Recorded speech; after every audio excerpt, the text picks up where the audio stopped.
22 તારીખની ઘટના સમગ્ર ભારતને હચમચાવી દે કે આવી અણધારી જે આ સમાચાર જે છે કે આપણે સુરક્ષા પર જ્યારે સવાલ પેદા થઈ જાય આ પ્રકારની ઘટના અને એ આતંકવાદી દ્વારા આઈડેન્ટિટી કાર્ડ જોઈ અને પૂર્ણ સમય લઈને જાણે આવ્યો હોય આરામથી આઈડેન્ટિટી કાર્ડ દીઠ રાજ્ય દીઠ વ્યક્તિઓ પસંદ કરીને ગોળી મારવાની ચિંતા તો ત્યાં પ્રગટ થાય છે કે આટલો મોટો સિક્યુરિટી લાખોમાં આપણા સૈનિકો કાશ્મીરમાં છે એ જગ્યાએ સૈનિક સિક્યુરિટી ફાળવવામાં કેમ નથી આવી?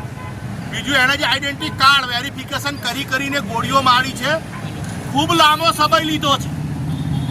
તો ખૂબ જ ચિંતા પ્રગટાવે એવી છે કે જ્યારે આપણે સુરક્ષિત છે સુરક્ષિતની વાતો કરતા હોય અને જ્યારે સુરક્ષાની ગેરંટી આપી હોય ત્યારે સહેલાણીઓ ફરવા જતા હોય તો આ સમગ્ર ભારત સાથે વિશ્વાસઘાત કહેવાય કે આપણે સુરક્ષિત નથી રહ્યા.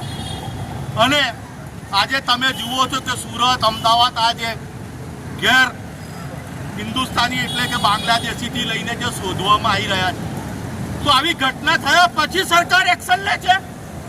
આ ચિંતાનો વિષય છે. બીજું તમે કોઈ જગ્યાએ 1500 પકડ્યા, કોઈ 1000 પકડ્યા, 500 પકડ્યા, તો તમે એના જે વેરિફિકેશન કરશો ડોક્યુમેન્ટ એ 2 કલાકમાં વેરિફિકેશન થઈ જશે? કોઈ બી ડોક્યુમેન્ટ વેરિફિકેશન કરતાં કમસે કમ 5 દાડા 7 દાડા 10 દિવસ થાય તો એટલા દિવસ તમે એમને રાશન પાણી ખવડાવી શકશો?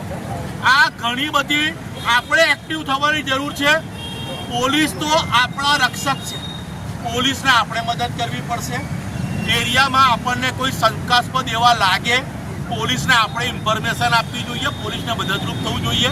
અને આ જે ઘટનાથી આપણે શીખવું જોઈએ કે હવે આપણે પણ આપણી સુરક્ષા સ્વયં કઈ રીતે રાખવાની છે. માટે અમે આગામી દિવસોમાં અમે કરણી સેના માંગણી કરવાના છે કે અમને હવે હથિયારની પરમિશન આપો, કારણ કે આ હથિયાર વગર ગયા હતા. આઈડેન્ટિફિકેશન પૂછીને ગોળી મારવામાં આવી છે. માટે હવે આપણે પોતાની સુરક્ષાની કાળજી આપણે લેવી પડશે.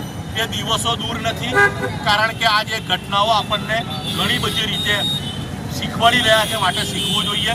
અને એ મૃતકોના 2628 થયા સાંભળવામાં આવ્યું છે. એ માટે આપણે સૌ દિલથી અમને આત્માને શાંતિ મળે અને આગામી દિવસો આપણા માટે સૌ સુખદ રહે એ જ અપેક્ષા સાથે હું મહેન્દ્રસિંહ રાઠોડ.